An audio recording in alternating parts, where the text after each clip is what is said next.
Praise the Lord.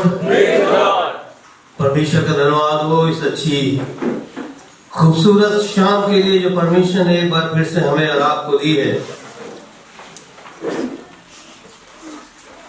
कि हम और आप एक बार फिर इस कलीसिया के साथ मिलकर परमेश्वर के जन्मदिन की खुशियों को बांट सकें और एक उत्साह के साथ इस दिन के जश्न को मना सकें और याद कर सके कि यीशु मसीह इस दुनिया में आया, पैदा हुआ, मारा गया, दफन हुआ, तीसरे दिन मुर्दों में से जी उठा, आसमान पर चढ़ गया और अब वो हमें और आपको दोबारा ले आने वाला है। आज एक बात मैं परमेश्वर के वचन से शेयर करना मांगता हूं, वो ये कि जैसे मैं अक्सर इस बात को लेकर कहता हूं, वो ये कि जितनी मेरी उम्र है उतने बड़े दिन मैं मना चुका हूं और हर साल मैंने यीशु मसीह को पैदा किया। हर साल मैंने यीशु मसीह को पैदा किया है, किसी न किसी माध्यम के द्वारा खुशियां मनाई है। यीशु मसीह पैदा हुआ। आज 2023 साल है, आपकी जितनी उम्र है उतने बड़े दिन आप मना चुके होंगे और इस संसार में 2023 23वां बड़ा दिन मना रहा है। लेकिन आज मेरा वचन परमेश्वर के जन्म उत्सव से संबंधित होते हुए भी कुछ थोड़ा सा लीक से हट के होगा, शायद आपको अच्छा ना लगे, लेकिन ये बात आज के समय के अनुसार जरूरी है। जो सिखाई जाए, जो चिताई जाए, जो समझाई जाए।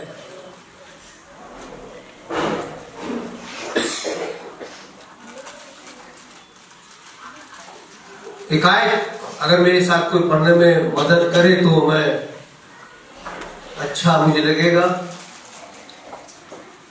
मेरे साथ एक आयत पढ़े जो मिलेगी यशायाह 9 बाब उसकी 2 आयत, सेकेंड आयत। जिसको मिल जाए वो ऐसे समय पे तो खैर बाइबल लाना बड़ा मुश्किल होता है, लेकिन अगर आपको मिलती है तो जरूर आप बाबुल नवाज पढ़े। ताकि जो लोग अंधियारे में चल रहे थे, यहाँ लिखा हुआ है जो लोग अंधियारे में चल रहे थे, रोशनी में नहीं चल रहे थे ये लोग। इसका मतलब उस समय कुछ ऐसा था, रोशनी तो थी, ऐसा नहीं कि बिल्कुल अंधेरा था, सूरज ने रोशनी बंद कर दी थी, घर में लाइटें नहीं जलती थी, जो उस समय का साधन होगा रोशनी का वो नहीं होता होगा, ऐसा नहीं। लेकिन यहां एक बात लिखी, जो लोग अंधियारे में चल रहे थे, इसका मतलब यह हुआ कि उनके जीवन के अंदर अंधियारा था। उनके जीवन के अंदर वो रोशनी नहीं थी जिसकी आवश्यकता उन्हें थी। संसार की रोशनी थी उनके पास, घर में जलाने के लिए दिए हो सकते उसकी रोशनी थी उनके पास, लेकिन उनके जीवन के अंदर रोशनी नहीं थी। और यहाँ ये आयत इस बात को सिद्ध करती है कि जो लोग अंधियारे में चल रहे थे उन्होंने बड़ा उजियाला देखा। बड़ा उजियाला देखा। बड़ा उजियाला देखा। ये गोल्डन चांस था उनके लिए, क्योंकि उनको रोशनी की आवश्यकता थी। रोशनी संसारिक थी उनके पास, साधन थे उनके पास, लेकिन उनके जीवन के अंदर वो रोशनी नहीं थी जिनको उनकी आवश्यकता थी। जो लोग अंधियारे में चल रहे थे उन्होंने रोशनी देखी, बड़ा उजियाला देखा। इसकी आप अगर 6ठी आयत पढ़ दें तो एक बात और लिखी हुई है, क्योंकि हमारे लिए या कोई संबोधन ऐसा नहीं कि उनके लिए उनके लिए उनके लिए, या ये लिखा है क्योंकि हमारे और इसी बात को समझने की मुझे और आपको आवश्यकता है, क्योंकि हमारे। आज ये कह सकता हूं मैं बुलंद आवाज से, आप भी कह सकते हैं क्योंकि मेरे लिए। समाज के लिए नहीं, समाज के लिए तो अलग बात है, लेकिन मेरे लिए। आगे बढ़े। एक बालक उत्पन्न हुआ, एक बालक उत्पन्न हुआ, मेरे लिए एक बालक उत्पन्न हुआ। वो चरनी में आया मेरे लिए, क्योंकि मेरे जीवन में अंधकार था और मुझको उजाले की आवश्यकता थी। वो इसलिए दुनिया में आया कि वो मेरे जीवन में जो अंधकार में जीवन था उसमें उजियाला दे सके।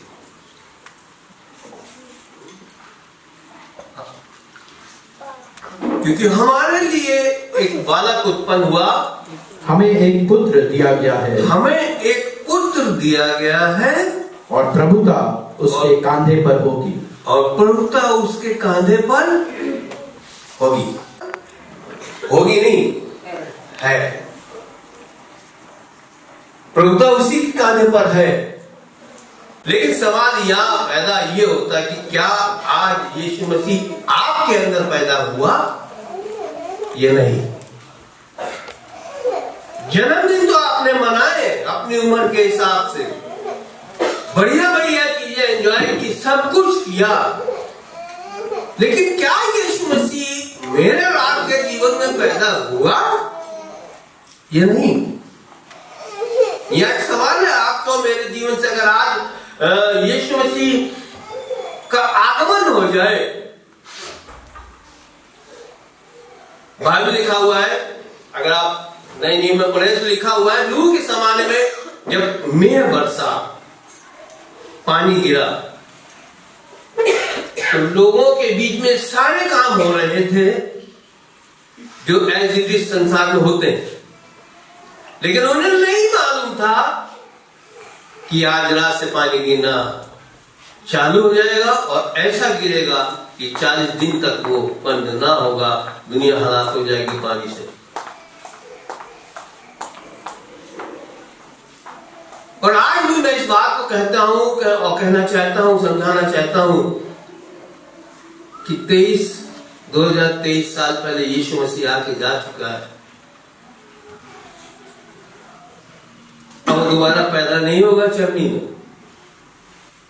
अब 3 मजूसी दोबारा उसको सोना मूल्यवान लेकर उसको सिजदा करने नहीं आएंगे। अब दोबारा मरियम के पास फरिश्ता नहीं आएगा, और अब दोबारा यीशु मसीह ना मारा जाएगा और न गाड़ा जाएगा। अब वो सिर्फ मेरा और आपका इंसाफ करने पाएगा। क्या आप तैयार हैं? जन्मदिन तो खूब मनाया आपने, और मनाएंगे जब तक जीवन आपका रहेगा, मेरा रहेगा। अगले साल भी आप आके बैठेंगे यहीं कुर्सी पर, यहीं चर्च में, इसी कलीसिया में या और जगहों पर जाकर जीवन रहेगा तो फिर मनाएंगे आप। लेकिन इस जीवन और उस जीवन, इस साल उस साल के बीच में अगर यीशु मसीह आ गया तो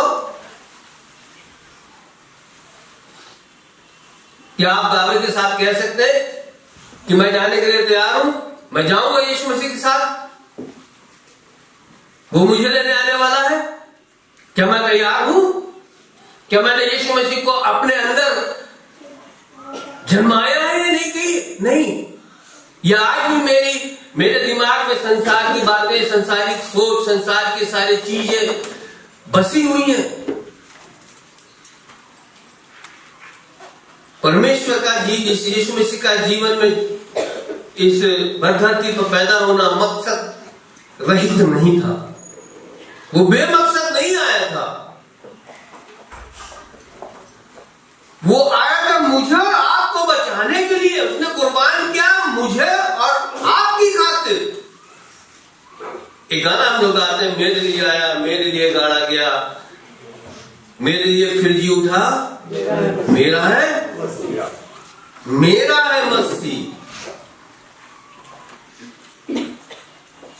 मेरी बीवी का है, मेरे बच्चों का है, मुझे इससे मतलब नहीं। मेरा है मसीह कि नहीं?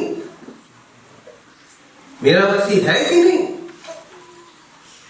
और आज इसी बात से आपको आशीष कर देना मांगता हूं, हमने उसकी कितनी तैयारी कर रखी है, हम कितना तैयार हैं। मान लीजिए आज की रात यीशु मसीह आ गया, कहां हो गया या कहां होगा मैं?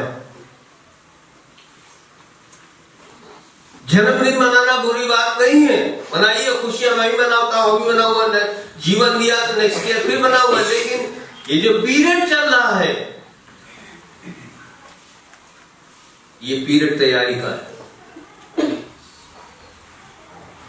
ये पीरियड तैयारी का। एक छोटी सी मिसाल देता हूं आपको। ये प्रोग्राम किया जा रहा है आज की तारीख में 21 तारीख को। भाई साहब डेट डिसाइड की होगी आपने, फिर आपने प्रोग्राम बनाया होगा, ये बच्चों ने प्रैक्टिस की। कल ये प्रोग्राम बच्चे आए होंगे, प्रैक्टिस की होगी, लेकिन कल डेट नहीं थी, डेट आज थी। लेकिन तैयारी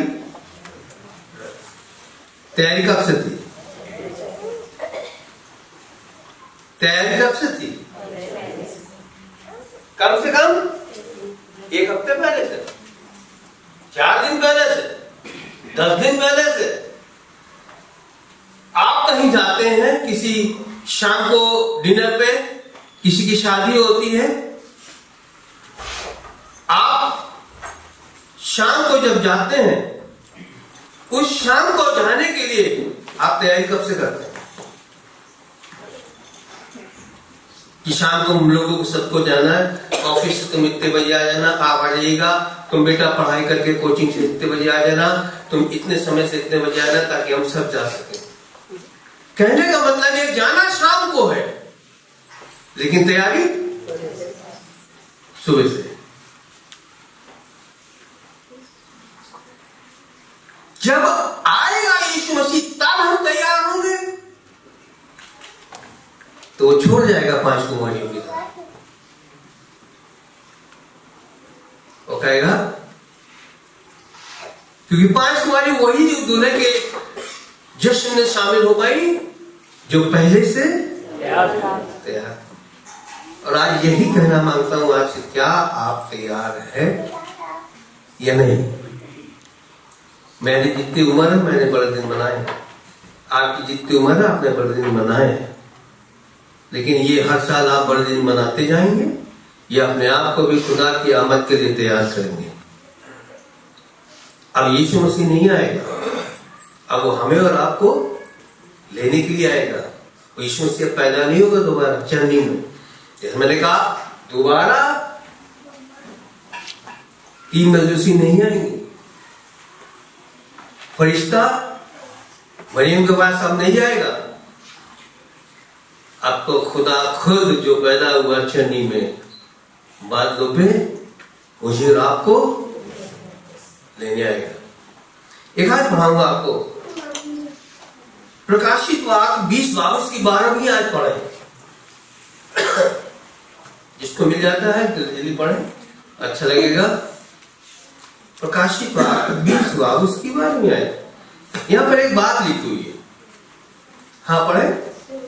फिर मैंने छोटे बड़े सब मरे हुओं को सिंहासन के सामने खड़े हुए देखा। ध्यान दीजिएगा, फिर मैंने नहीं, उसने जो तख्त पर बैठा था, उसने छोटे बड़े सब मरे हुओं को सिंहासन के सामने खड़े हुए देखा।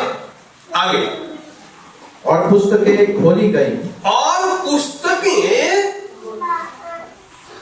खोली गई। और फिर एक और पुस्तक खोली गई, एक और पुस्तक खोली गई, और फिर एक और पुस्तक खोली गई, और पुस्तक पुस्तक खोली गई, अर्थात जीवन की पुस्तक। अर्थात जीवन की पुस्तक। जीवन की पुस्तक जिसमें मेरा और आपका लेखा जोखा था। उस सिंहासन के बैठने वाले के सामने खोली गई, यानी कि मेरा और आपका लेखा जोखा जब सिंहासन के सामने बैठेगा तो वो खोलेगा, जिसमें लिखा होगा, एक पन्ना ऐसा होगा जिसमें लिखा होगा अतवीर चरण। पाली नहीं लगा होगा वहां, अतवीर चरण। और तब खोला जाएगा और पढ़ा जाएगा। आइए अब आपकी बारी है, अब हम पढ़ते हैं कि आपने पृथ्वी पर रहकर क्या क्या किया। ताकि आगे बढ़ो बेटा। और जैसे उन पुस्तकों में लिखा हुआ था, जैसा उन पुस्तकों में लिखा हुआ था, उनके कामों के अनुसार। किसके अनुसार? उनके कामों के अनुसार मरे हुओं का न्याय किया गया। न्याय किया गया।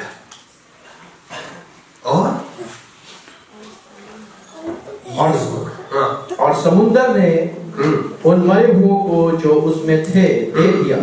सबने दे दिया। ये अंतिम न्याय की बात कर रहा हूं। जब खुदा बाप न्याय के सिंहासन पर बैठेगा और न्याय करेगा, तब वो जीवन की पुस्तक में ये राम खोलेगी, जिसमें एक पन्ना ऐसा, जैसे आपने, अब तो नहीं, अब तो वो चीज खत्म हो गई। पहले बैंक में आप जब जाते थे तो जब लेजर होता हुआ करता था, जो हाथ से पेन से, अब तो कंप्यूटर का जमाना आ गया, सारी चीजें कंप्यूटर में फीड हो गई। एक पन्ना बैंक में ऐसा होता था कि जब आप जाते थे तो वो कैशियर जो बैठा था वो इतनी मोटी सी किताब निकालता था, उसमें से पन्ना खोलता था कि नहीं खोलता था, फिर उसमें आपका पन्ना निकालता था, फिर उस आपके पन्ने में वो देखता था कि आपके अकाउंट में कितना पैसा है जो आपने भरा, आपको लेना या जमा करना है, वो उसमें डालता था। ठीक इसी तरीके से जब खुदा बाप न्याय के सिंहासन पर बैठेगा तो मेरा और आपका न्याय करने के लिए बैठेगा। और इसी तरीके से मेरी भी एक पुस्तक खोली जाएगी जिसमें मेरा भी एक पन्ना होगा, जिसमें लिखा होगा चरण। उसके बाद मेरे जीवन भर के कितने भी कार्यक्रम है उसमें लिखे होंगे। तब जाके मेरा वो न्याय चुकाएगा, तब जाके मेरा न्याय चुकाएगा।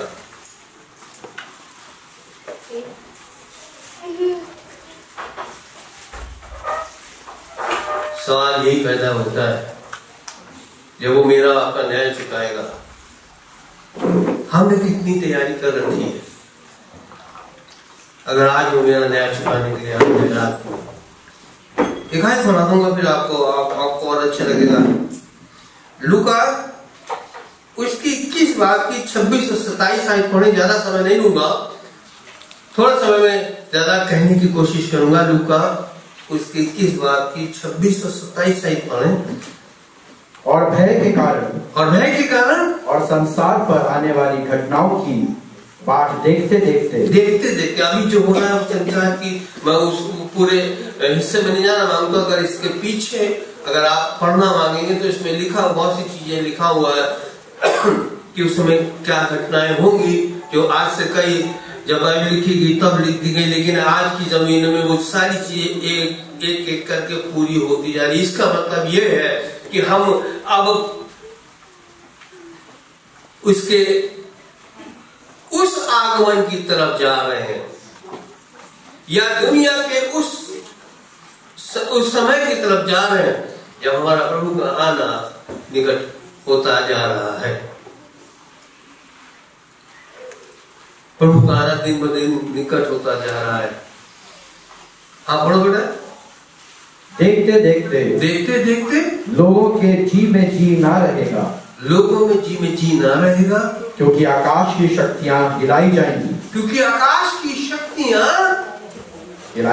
हिलाई जाएंगी। तब वे मनुष्य के पुत्र को सामर्थ और बड़ी महिमा के साथ बादल पर आते देखेंगे। बादल पर आते कौन देखेगा? कौन देखेगा? जो उस समय जीवित रहेंगे, देखेंगे, बड़ी महिमा के साथ देखेंगे। 27 की आयत पढ़ देना फिर, 26-27 दोनों जी। तब वे मनुष्य के पुत्र को सामर्थ और बड़ी महिमा के साथ बादल पर आते देखेंगे। इसका मतलब ये हुआ कि ये बाइबल में लिखी हुई बात ये क्या सत्य है? वो आएगा दोबारा मुझको और मेरा और आपका न्याय करने का आएगा। तभी तो वो इसलिए आया इस पृथ्वी पर कि मैं जीवन पाऊं। उसने आसमान राजसी सिंहासन छोड़ा इसलिए कि मैं बचाया जाऊं। वो खुदा का बेटा चरनी में पैदा हुआ है इसलिए कि मेरे जीवन में आनंद आने पाए। वो आनंद का सुसमाचार सिर्फ चरवाहों के लिए, जो भेड़ बकरी की रखवाली कर रहे थे उनके लिए नहीं था। वो आनंद का सुसमाचार मेरे लिए भी था और आपके लिए भी, कि मेरे लिए एक उद्धारकर्ता जन्मा। शायद हो सकता है मैंने जीवन में अभी तक उस उद्धारकर्ता को जन्माया ना, लेकिन हो सकता है आज भी मौका है कि मैं और आप उस उद्धारकर्ता को अपने हृदय में जन्माए, उस उद्धारकर्ता को अपने जीवन में जन्माए। तब वो न्याय के सिंहासन पर जो बैठेगा, तब वो न्याय करेगा, तब वो दाएं और बाएं वालों से कहेगा इन्हें वहां भेज दो, इन्हें वहां भेज दो। छटनी करेगा। अभी छटनी का समय नहीं है, लेकिन मौके का समय जरूर है मेरे आपके पास। मैं आप उस दिन के लिए अपने आप को तैयार कर सकें और ये कह सकें खुदा बाप तेरी वो इच्छा मैं पूरी करना मांगता हूं, जैसा उसने कहा कि जहां मैं हूं वहां तुम भी रहो। और ये कब होगा पूरा? जब मैं अपने जीवन में अपने अंदर उसको जन्म दूंगा, तब वो जहां वो है तब वहां मैं भी रहने पाऊंगा। वरना मैं उस जगह डाल दिया जाऊंगा जहां रोना और दांतों का पीसना। कहां जाना मांगते हैं आप? कहां जाना मांगते हैं आप? ना आप जानते ना मैं जानता हूं कि हम कहां जाएंगे, लेकिन हाँ कोशिश और तैयारी तो कर सकते हैं कि खुदा बाप जब तू आए तो मैं उस जगह ना जाऊं जहां रोना और दांतों का पीसना है, बल्कि उस जगह जाऊं जहां तू है, वहां मैं भी रह सकूं।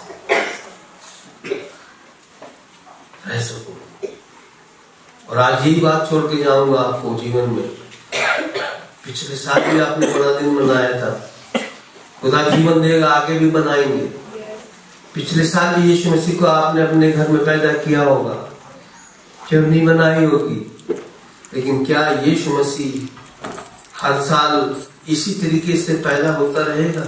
या वो उस मकसद को, जिस मकसद को लेके वो आया ताकि मैं बचाया जाऊं, तब जब वो मेरे अंदर पैदा होगा, जिस दिन वो मेरे अंदर पैदा हो जाएगा मैं बचा लिया जाऊंगा। वरना हर साल बड़ा दिन हम मनाते जाएंगे। उसको पैदा करें अपने साथ, इस हृदय में पैदा करें। वो अपनों में आया परंतु अपनों ने उसे ग्रहण न किया, परंतु जितनों ने उसे ग्रहण किया उसे उन्हें परमेश्वर की संतान होने का हक दिया। क्या चाहिए? परमेश्वर की संतान होने का हक। हम कहते तो हैं वो मेरा बाप है, लेकिन शायद परमेश्वर की संतान होने का हक मेरे पास अभी भी नहीं हो। मौका है आपके लिए। आज मौका है आपके लिए। मेरे साथ एक आखिरी याद निकाले जो मिलेगी आपको, मरकुस उसका 13 बाब उसकी 32 आयत से लेकर 36 आयत तक पढ़ने।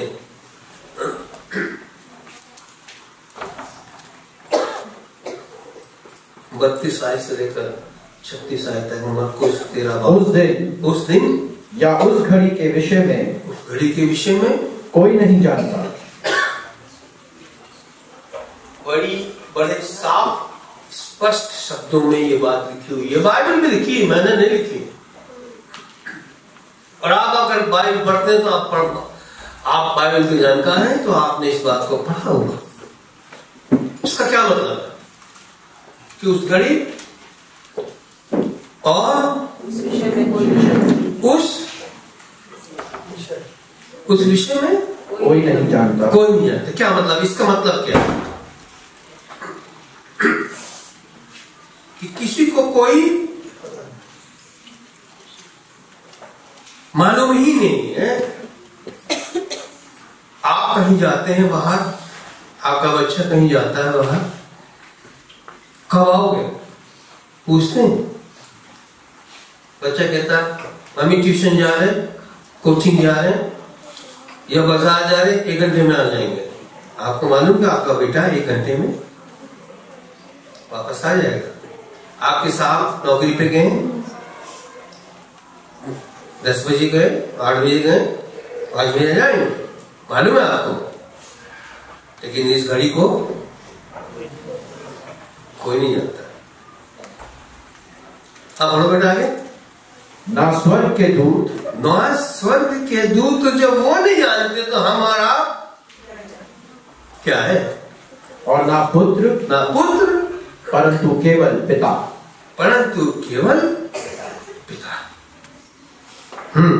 आगे देखो जागते और प्रार्थना करते रहो। जागते और प्रार्थना करते रहो,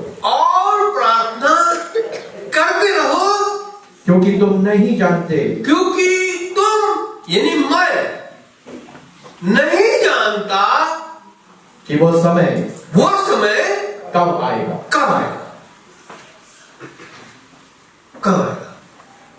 ना आपको मालूम है ना मुझे मालूम वो समय कब आएगा। इसकी 36 आयत तक पढ़ना, वो समय कब आएगा।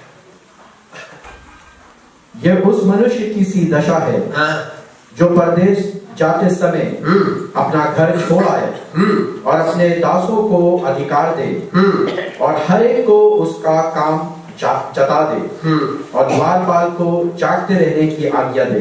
हर एक का काम। इसका मतलब यीशु मसीह मुझे और आपको एक होमवर्क दे के गया है। जिस तरह एक टीचर स्कूल में पढ़ाती है, पढ़ाने के बाद बच्चों को एक होमवर्क देती है। जो मैंने आज पढ़ाया है कल तुम लोग ये करके घर से लाओगे, है ना? कोई टीचर नहीं यहाँ पे जो पढ़ाती स्कूल में है कोई? ये तो आप करते होंगे, होमवर्क देते हैं बच्चों को। और जो बच्चा होमवर्क नहीं लेके करके आता उसको क्या करते हैं? नहीं, उसके लिए जलेबी लेके आती है ना? रसगुल्ला उसको पसंद तो उसको रसगुल्ला देती है। तुम होमवर्क नहीं करके आए, लो जलेबी खाओ, लो रसगुल्ला खाओ। क्या करती है? पनिश करती है कि नहीं करती? पनिश करती है, चाहे किसी भी रूप में करें, पनिश करती है। और जब यीशु मसीह आएगा, न्याय के सिंहासन में बैठेगा, मेरा आपका न्याय करेगा, और जो होमवर्क उसने मुझे और आपको करने के लिए दिया है, तो वो मुझे रसगुल्ला नहीं देगा, वो मुझे पनिश करेगा। अगर आप और मैं उस पनिशमेंट से बचना चाहते हैं तो मुझे वो होमवर्क करना है जो यीशु मसीह ने करने के लिए दिया।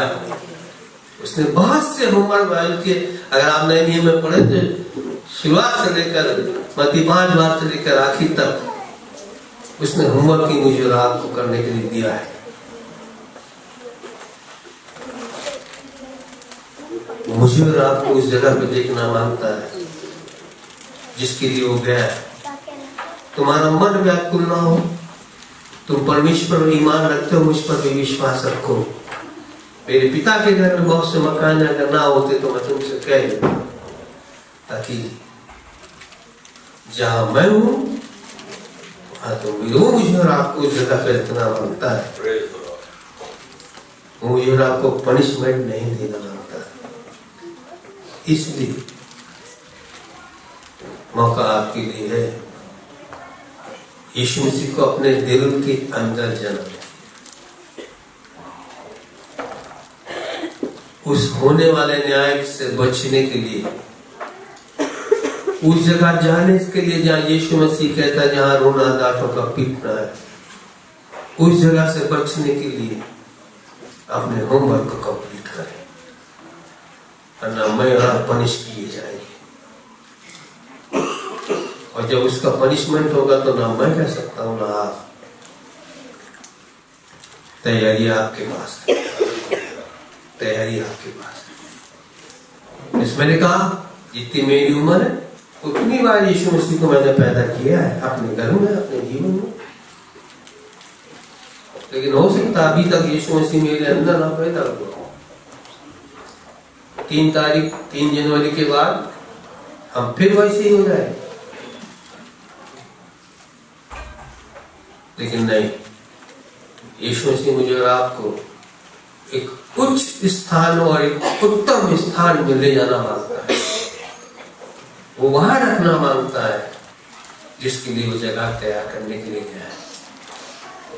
तैयारी मुझे करनी है, आपको करनी है। उस स्थान में रहने के लिए अपने आप को तैयार करें। ये यीशु मसीह का जन्मदिन आपके जीवन में खुशियां लेके आए, आनंद लेके आए, उत्साह लेके आए, एंजॉय लेके आए। खूब खुशी मनाइए, खूब एंजॉय करिए उसके जन्मदिन को। लेकिन यीशु से ये भी कही, खुदा बाप मैं चाहता हूँ कि तुम मेरे अंदर